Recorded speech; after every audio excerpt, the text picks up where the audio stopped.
কলকাতার eco park শহরে শীত পড়তেই যেখানে পিকনিক করতে মানুষের ঢল নেমে আসে, কিন্তু এখানকার সবচেয়ে বড় চমক কি জানেন? ভারতের প্রথম সোলার ডোম। সূর্যের আলোয় চলা এই অসাধারণ স্থাপত্য শুধু প্রযুক্তির উদাহরণ নয়, পরিবেশের সঙ্গে ভবিষ্যতের মেলবন্ধন, যেখানে তোমরা এই রোবটটাকেও গাইড হিসাবে নিতে পারবে। কলকাতার ইকো পার্কে খুলে গেল ইন্ডিয়ার প্রথম সোলার ডোম। তো হ্যালো বন্ধুরা, আমি আকাশ, আমার ইউটিউব চ্যানেল চলে যাই উইথ আকাশে একটা নতুন ভিডিওতে তোমাদের সকলকে স্বাগত। তো আমি এখন চলে এসেছি ইকো পার্কে। দেখতেই পাচ্ছ আমার পিছনে কিন্তু রয়েছে ইন্ডিয়ার প্রথম সোলার ডোম, যেটা কিন্তু কলকাতার ইকো পার্কে খুলে গেছে। তো চলো আজকে তোমাদেরকে আমি এই ভিডিওতে এই সোলার ডোমের ভিতরে ঢুকবো এবং ঢুকে কি কি রয়েছে সেই সমস্ত কিছু কিন্তু তোমাদেরকে ঘুরিয়ে দেখাবো। তো চলো তাড়াতাড়ি ভিডিওটা শুরু করা যাক। তো বন্ধুরা, আমি কিন্তু এখন যেই চলে এলাম, দেখো এই যে হচ্ছে ডোম। ইকো পার্কে ঢুকে কিন্তু আমি চলে এসেছি। এটা হচ্ছে 4 নম্বর গেটের খুবই কাছাকাছি হচ্ছে। তো এই ডোমটার নাম দিয়েছে, দেখতে পাচ্ছ এখানে কিন্তু লেখা রয়েছে রিনিউয়েবল এনার্জি মিউজিয়াম। তো চলো এর ভিতরে কিন্তু সমস্ত কিছু তোমাদেরকে আমি ঘুরিয়ে দেখাবো। এই হচ্ছে এন্ট্রান্সটা, আর টিকিট প্রাইসটা কিন্তু এখানে লেখা রয়েছে। তোমরা দেখো টিকিট প্রাইস লেখা রয়েছে 200 টাকা করে 3 বছরের ঊর্ধ্বে হলে। আর রোবট যদি তোমরা নাও গাইডের জন্য, তাহলে কিন্তু 100 টাকা করে পার হেড। তো এই হচ্ছে ডোম, দেখো সোলার ডোম, পুরোটাই কিন্তু সোলার প্যানেল দিয়ে কিন্তু বানানো। তো এই ডোমটা কিন্তু দেখো এখানে কিন্তু লেখা রয়েছে কবে ইনোগ্রেটেড হয়েছে, উদ্বোধন হয়েছে কবে, 12ই মার্চ 2024। চলো এবার আমি ভেতরে ঢুকছি। তো বন্ধুরা, আমি কিন্তু সোলার ডোমের ভেতরে ঢুকে গেছি আর টিকিট কেটেছি। দেখো 200 টাকা করে টিকিট, কিন্তু টিকিট কেটে নিয়েছি। টিকিট কাটলে ওরা হচ্ছে এরকম একটা কিন্তু ব্যান্ড দেবে, হাতে ব্যান্ড পরে নিতে হবে, তাহলে কিন্তু তোমরা ভেতরে এন্ট্রি পাবে। তো বন্ধুরা দেখতে পাচ্ছ এখানে কিন্তু একটা রোবট রয়েছে। তো তোমরা যদি এখানে কিন্তু দাঁড়াও, তাহলে কিন্তু তোমাদেরকে ওয়েলকাম করবে। ওয়েলকাম করার জন্য কিন্তু হাত বাড়াবে, তোমাদের সঙ্গে কিন্তু কথা বলবে।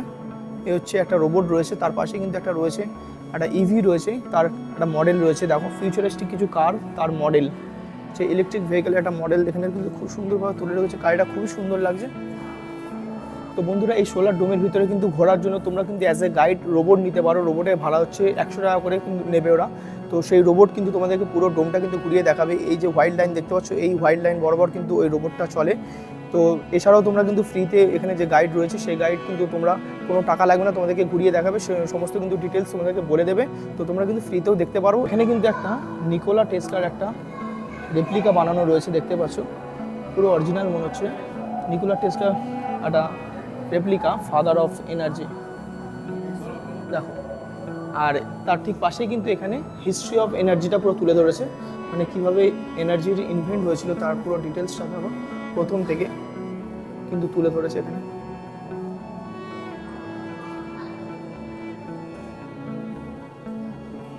তো বন্ধুরা দেখো, একটু ভিতরে ঢুকতেই কিন্তু এই জায়গাটাতে এখানে দেখো সূর্যের একটা, সানের একটা রেপ্লিকা করেছে। কারণ সানই হচ্ছে, আমরা জানি যে শক্তির উৎস হচ্ছে সূর্য। দেখো সমস্ত শক্তির উৎস কিন্তু সূর্য, তাই সান তো অবশ্যই থাকবে এখানে, যেহেতু এটা সোলার ডোম এবং এনার্জি নিয়ে সব কিছু বলেছে। তো বুঝতে পারছো জায়গাটা। তো তারপরেই কিন্তু রয়েছে এখানে দেখো সোলার ডোমের যে মডেলটা, সেই পুরো যে সোলার ডোমটা বানানো হয়েছে তার যে একটা মডেল কিন্তু এখানে তুলে ধরেছে ছোটো করে। এই দেখো এন্ট্রান্সটা এখানে, যেটাতে আমি ঢুকেছি তোমাদের দেখালাম। আর তারপরেই দেখো এখানে কিন্তু যে সানটা আমি এক্ষুনি তোমাদের দেখালাম, সেই সানটার এখন একটা রেপ্লিকা রয়েছে। আর সোলার ডোমটা পুরো মডেলটা কিন্তু এখানে তুলে ধরেছে। তো এখানে দেখো রয়েছে আর্থ ক্রাইস ফর রেস্কিউ। পৃথিবীকে কিন্তু আমরা বিভিন্ন যে সমস্ত পেট্রোলিয়াম বেস এনার্জি ইউজ করছি, সেগুলো কিন্তু ইউজ করার ফলে আর্থ কিন্তু এখন প্রায় জ্বলছে বলতে পারো। তো সেখান থেকে রেস্কিউর জন্য কিন্তু এই যে জায়গাটা কিন্তু এখানে তুলে ধরেছে। এখানে দেখো দ্য ক্রাইসিস, এখানে তোমরা স্টার্ট করতে পারো। এখানে কিন্তু ডিসপ্লে দিয়েছে, দেখো আমি স্টার্ট করছি। স্টার্ট, এটা চলে এলো, এই যে এরকম চলে এলো। তারপরে দেখো আমি যদি বার্নিং ফসিল ফুয়েলের কোনো ডিসপ্লে দেখতে চাই, সেখানে কিন্তু এখানে তুমি দেখতে পারবে। দেখো এরকম পরপর হবে কিন্তু।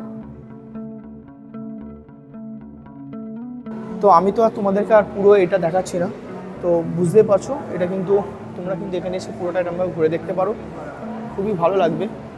ফিউচারিস্টিক একটা মিউজিয়াম এটা।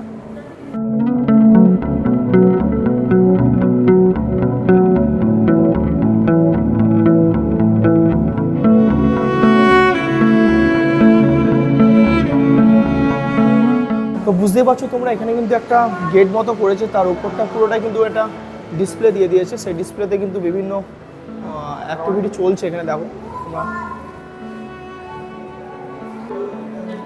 তো তারপরে কিন্তু এখানে পরপর দেখো অনেকগুলো কিন্তু কিছু ডিসপ্লে করা আছে, প্রিন্ট করা আছে, বিভিন্ন জিনিস এখানে কিন্তু তুলে ধরেছে। তার মধ্যে এখানে যেটা রয়েছে সেটা হচ্ছে সি লেভেল, যে পরপর দিনকে দিন প্রতি বছর সি লেভেল কিন্তু ধীরে ধীরে রাইজ করছে, বাড়ছে। তার কারণ কিন্তু বিশ্ব উষ্ণায়ন, তোমরা সবাই জানো গ্লোবাল ওয়ার্মিংয়ের ফলে কিন্তু সি লেভেল কিন্তু পার ইয়ার, দেখো এখানে লেখা রয়েছে 3.39 মিলিমিটার করে কিন্তু পার ইয়ার কিন্তু সি লেভেল বাড়ছে। তো সেই জায়গাগুলো কিন্তু তুলে ধরেছে। ভবিষ্যতে আমাদের কিন্তু এই রিনিউয়েবল এনার্জির ওপরে কিন্তু আমাদেরকে সাস্টেন করতে হবে, শুধুমাত্র কিন্তু এই রিনিউয়েবল এনার্জিতে। সেই জায়গাটা কিন্তু এখানে খুব সুন্দর করে কিন্তু বোঝাচ্ছে। আর যত পেট্রোলিয়াম বেস যেগুলো হচ্ছে আমাদের বিশ্ব উষ্ণায়নের জন্য, গ্লোবাল ওয়ার্মিংয়ের জন্য দায়ী যে সমস্ত গ্যাস, তাদের এমিশন কিন্তু আমাদেরকে কমাতে হবে, সেই জায়গাগুলো কিন্তু এখানে বুঝিয়েছে। এই ধরনের যে ডিসপ্লে, যে স্ক্রিন বোর্ডগুলো দেখতে পাচ্ছ গেটের মতো করা আছে, পুরো ডিসপ্লে করা আছে, এই জায়গাগুলো কিন্তু পুরো একটা লেভেল থেকে যখন তোমরা অন্য লেভেলে যাচ্ছ তখন কিন্তু এই ধরনের টানেল টাইপের করা রয়েছে সমস্ত জায়গাতে। আর কোথায় তোমরা কোন রুট দিয়ে যাবে তার কিন্তু অ্যারো দেওয়া রয়েছে, দেখতে পাচ্ছ এই যে লাইন রয়েছে, এই অ্যারো দিয়ে লাইন রয়েছে। দেখো এখানে আরও একটা টানেল চলে এলো। তারপরেই কিন্তু এখানে রয়েছে দেখো, এখানে যেটা বলতে যাচ্ছে যে এখন যে অবস্থা, পৃথিবীর যে অবস্থা কিন্তু সেটা সত্যিই ভয়াবহ। তাই পৃথিবীকে বাঁচাতে কিন্তু সাহায্য করার কথা তারা কিন্তু বলছে। এখানে কিন্তু ফার্মারদেরকে মেনলি তুলে ধরেছে, কারণ তারা তো ফুডটাকে আমাদেরকে যোগান দিচ্ছে। এই সোলার ডোমটিতে প্রায় 2000টি সোলার প্যানেল লাগানো রয়েছে, যা ক্রমাগত সৌরশক্তি উৎপন্ন করছে। এই সৌর গম্বুজটি প্রায় 96 ফুট উঁচু, অর্থাৎ এটি প্রায় 10 তলা বাড়ির সমান, এবং এটি 150 ফুট চওড়া। এখানে যে সমস্ত লাইটগুলো জ্বলছে বা রোবটগুলো চলছে, পুরো ইলেকট্রিসিটিটা কিন্তু এখান থেকে সোলার থেকে আসছে।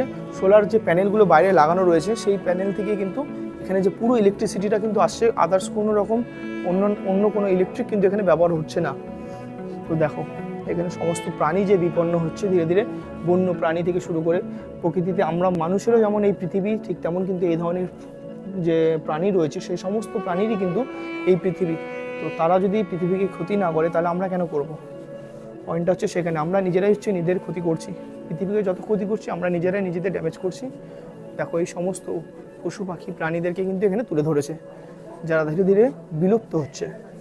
বন্ধুরা এখানে কিন্তু আরও একটা রেপ্লিকা রয়েছে, সিভি রমনের রেপ্লিকা রয়েছে। তোমরা জানো ফাদার অফ ইন্ডিয়ান ফিজিক্স হচ্ছে সিভি রমন, তো তার কিন্তু এখানে একটা রেপ্লিকা রয়েছে, ওয়াক্স মূর্তি। তো আর এই ভিতরে রয়েছে দেখো ভিশন থিয়েটার, এটা ভিশন থিয়েটার। চলো দেখি ভেতরে ঢুকি।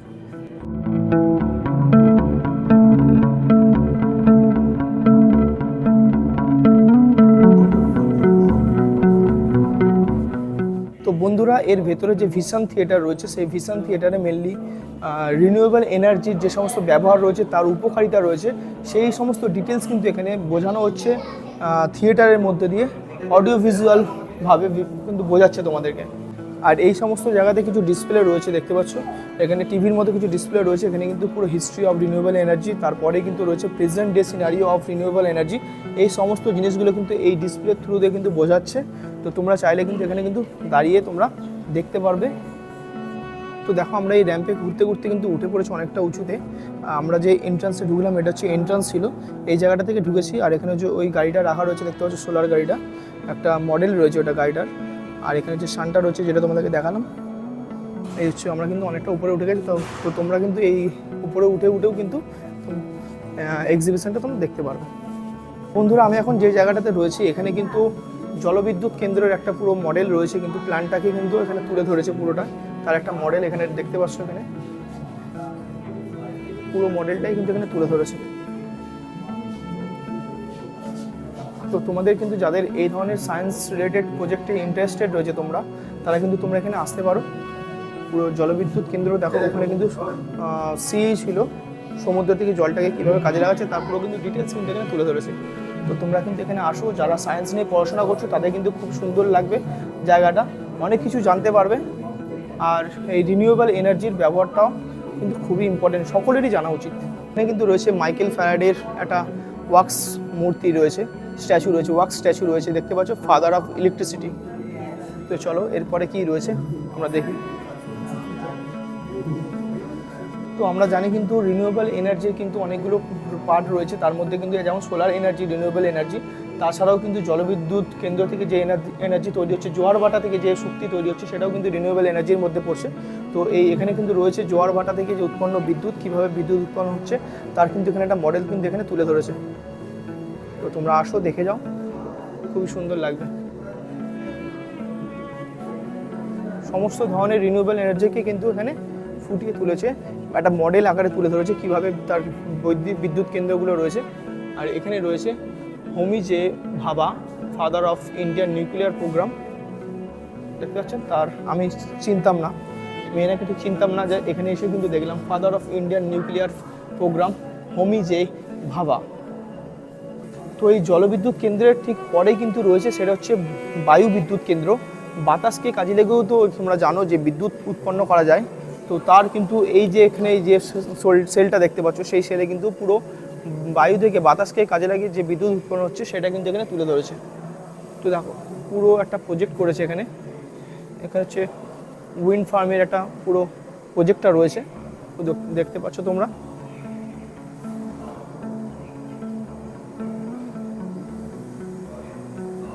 আর এই পুরো জায়গাটা কিন্তু এইভাবে সাজানো হয়েছে, বাতাস থেকে যে বিদ্যুৎ উৎপন্ন হচ্ছে সেটাকে কাজে লাগিয়ে।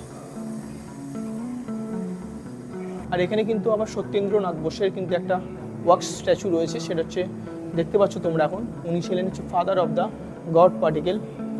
তো দেখো, তারপরে কিন্তু এখানে ঢুকে গেছি আমরা। দেখো, জিওথার্মাল গ্যালারি, জিওথার্মাল পাওয়ার প্ল্যান্টের কিছু মডেল এখানে দেখো এখানে তুলে ধরেছে। এই সমস্ত গ্যালারিগুলোতে কিন্তু মেনলি বিভিন্ন পাওয়ার প্ল্যান্টগুলো কীভাবে রয়েছে, তার সেট আপ রয়েছে, তার মডেল কিন্তু এখানে তুলে ধরেছে, তার ব্যবহারগুলো এখানে কিন্তু খুব সুন্দর করে বোঝানো হয়েছে। আর বিভিন্ন জায়গায় কিন্তু ডিসপ্লে রয়েছে। এই সমস্ত এনার্জিগুলো দেখো, এখানে কিন্তু অনেক কিছু কিন্তু চলছে, বিভিন্ন জায়গায় লাইট জ্বলছে, এবং তোমরা দেখতে পাচ্ছ বিভিন্ন ডিসপ্লে চলছে। সেই সমস্ত এনার্জিটা কিন্তু এখানে শুধুমাত্র রিনিউয়েবল এনার্জি থেকে কিন্তু ইউজ হচ্ছে, যেটা হচ্ছে সোলার ডোমের বাইরে যে সোলার প্যানেলগুলো লাগানো আছে সেখান থেকে যে এনার্জি তৈরি হচ্ছে সেটা থেকে কিন্তু এখানে ইউজ হচ্ছে। তো তারপরে এখানেই রয়েছে দেখো James Clerk Maxwell, father of classical electromagnetism. তো দেখো, আর এর ঠিক পাশের সেলটাতেই যেটা রয়েছে সেটা হচ্ছে হোয়াই সুইচ টু সোলার, সোলারে কেন সুইচ করার প্রয়োজন রয়েছে সোলার এনার্জিতে বা রিনিউয়েবল এনার্জিতে, তার কিন্তু ডিটেলসটা কিন্তু এখানে তুলে ধরেছে। দেখো, তার রিজন কিন্তু এখানে বলা রয়েছে। তোমরা যারা আসবে তারা সময় নিয়ে আসো, ভালো করে ঘুরে যাও, খুবই সুন্দর লাগবে। তার উপরেই উঠতে কিন্তু এখানে রয়েছে, দেখতে পাচ্ছ, father of modern physics Albert Einstein. তার এখানে কিন্তু ওয়াক স্ট্যাচু রয়েছে, আশা করি এনাকে অনেকেই চেনো। তোমরা যারা পড়াশোনা করছো আশা করি তোমরা চেনো father of modern physics Albert Einstein. আর এখানে কিন্তু একটা সাইকেল রয়েছে, যে সাইকেলটা চালালে তোমরা এনার্জি তৈরি হবে, সেই এনার্জি দিয়ে কিন্তু এখানে লাইট জ্বলবে। তো দেখতে পাচ্ছ, এই হচ্ছে সাইকেল রয়েছে, তোমরা এসে তোমরা কিন্তু চালাতে পারো, চালিয়ে কিন্তু তোমরা এনার্জি তৈরি করতে পারো, সেই এনার্জি দিয়ে ওখানে লাইটও জ্বলবে। তো এই হচ্ছে একটা সাইকেল যেটা হচ্ছে বিদ্যুৎ তৈরি করতে পারে। তো এরপরে যে সেলটাতে আমরা এলাম সেটা হচ্ছে সিটি অ্যান্ড বিয়ন্ড। আর এখানে দেখো প্রথমেই রয়েছে যে স্টিভ জবসের একটা ওয়াক্স স্ট্যাচু রয়েছে। উনি হচ্ছেন father of digital revolution, Steve jobs. তো চলো, এখানে হচ্ছে ডিজিটাল যে রেভলিউশন হয়েছে আমাদের, সেই জায়গাটা কিন্তু এখানে তুলে ধরেছে। অনেক কিছু শেখার রয়েছে, সময় নিয়ে আসতে হবে, তবে হাতে সময় নিয়ে আসো। আর এর ভিতরে দেখো এখানে কিন্তু একটা থিয়েটার রয়েছে, সেই থিয়েটারে দেখো কিছু ডিসপ্লে করছে, তোমরা বসে সময় নিয়ে কিন্তু দেখতে পারবে। এখানে কিছু ডিসপ্লে রয়েছে, ডিসপ্লে করছে। এর টপে কি রয়েছে আমার একটু জানার কিউরিওসিটি ছিল ঠিকই, তবে এখানে এসে যেটা দেখলাম, এখানে আরও একটা সেল রয়েছে, সেটা তোমাদেরকে আমি দেখাবো। তার আগে যেটা তোমাদেরকে আমি দেখিয়ে দিচ্ছি সেটা হচ্ছে এখানে কিন্তু একটা ক্যাফে টাইপ রেস্টুরেন্টও রয়েছে, দেখতে পাচ্ছ এখানে কিন্তু একটা ক্যাফে রয়েছে।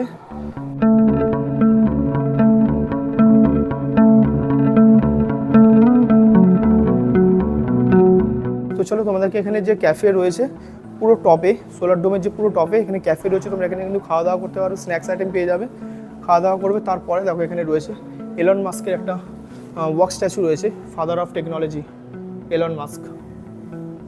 দেখো, তো চলো, ফিউচার রেডি, এখানে যে সেলটাতে আমি এখন ঢুকছি সেটা হচ্ছে ফিউচার রেডি সেলটার নাম।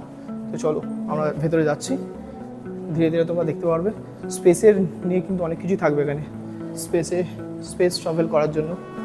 তো বন্ধুরা, পৃথিবী এখন যে সিচুয়েশনে চলে যাচ্ছে, গাছ এত কমে আসছে পৃথিবীতে, সেই জন্য কিন্তু পৃথিবীর গ্লোবাল ওয়ার্মিং বাড়ছে পৃথিবীতে, এবং সেই জন্য ওভারঅল এভারেজ টেম্পারেচার কিন্তু ইয়ারলি এভারেজ টেম্পারেচার কিন্তু খুবই বেড়ে চলেছে।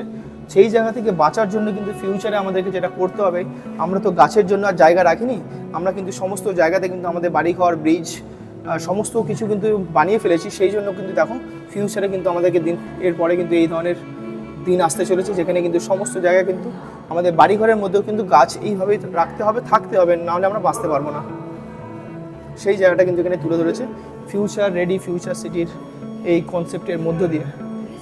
খুবই সুন্দর। কিন্তু তোমরা যেটা করবে সেটা তোমাদেরকে এই জায়গাটাতে দেখতে হলে তো তোমরা কিন্তু এরকম দেখো, ভিতর থেকে ওই রাস্তাতে ঢুকলে তোমরা কিন্তু এই যে গোল করা রয়েছে, এই গোলের জায়গাতে কিন্তু তোমাদেরকে আসতে হবে, এখানে এসে দাঁড়াতে হবে। দাঁড়িয়ে তোমরা কিন্তু এরকম পুরো 360 তোমরা কিন্তু ভিউ পাবে, এরকম করে ডিসপ্লে পাবে। 360 ঠিক না, এখানে একটু কিছুটা অংশ গ্যাপ রয়েছে তোমরা বেরোনোর জন্য, ঢোকা বেরোনোর জন্য। এই হচ্ছে ফিউচার সিটি। দেখো এখানে যে ভবিষ্যতে কী ধরনের গাড়ি আসতে চলেছে তার একটা এখানে ডিসপ্লে করেছে, মডেল করে রেখেছে। তো দেখো এটা দেখো, এখানে একটা রোবটও রয়েছে পাশে, কিন্তু এখানে কিছু জিনিসপত্র রয়েছে যেগুলো তোমরা কিন্তু কিনতে পারবে এখানে। বন্ধুরা, এখানে যে সমস্ত জিনিসগুলো রয়েছে দেখতে পাচ্ছ, এখানে মেনলি সব কিন্তু ব্যাটারি চালিত জিনিসপত্র রয়েছে, ইলেকট্রনিক জিনিস রয়েছে কিছু, বেশিরভাগটাই সেগুলো কিন্তু সবই কিন্তু ব্যাটারিতে চলছে, একটা কিন্তু আদার্স পাওয়ার দিয়ে কিন্তু চলবে না। সেই জিনিসগুলো কিন্তু এখানে বিক্রি হচ্ছে, তোমরা এখান থেকে কিন্তু কিনতে পারবে। দেখো তো বন্ধুরা, কলকাতার ইকো পার্কের যে সোলার ডোমটা খুলেছে, রিনিউয়েবল এনার্জি ডোম, সেই ডোমটা কিন্তু তোমাদেরকে পুরোটা ঘুরিয়ে দেখালাম। এখানে তোমরা কি কি দেখবে এসে, সেই সমস্ত ডিটেলস কিন্তু তোমাদের কাছে আমি দেখিয়েছি। আর এখানে তোমরা যদি ঘুরতে আসো, অবশ্যই তোমরা হাতে 1.5 থেকে 2 ঘন্টার মতো সময় এর ভেতরের জন্য নিয়ে আসো, কারণ এইটা যদি তোমরা পুরোটা ভালো করে ঘুরে দেখতে চাও, তোমাদের কিন্তু 1.5 থেকে 2 ঘন্টার মতো সময় লাগবে। তো তোমরা ঘুরে যাও, খুবই ভালো লাগবে। আর এই ভিডিওটা তোমাদের কেমন লেগেছে তোমরা অবশ্যই কমেন্ট করে জানাও। আর যদি ভালো লেগে থাকে ভিডিওতে অবশ্যই একটা লাইক করে দিও, আর চ্যানেলটাকে সাবস্ক্রাইব করতে ভুলো না। তো চলো, দেখা হচ্ছে পরবর্তী কোনো ট্রাভেল ব্লগের ভিডিওতে।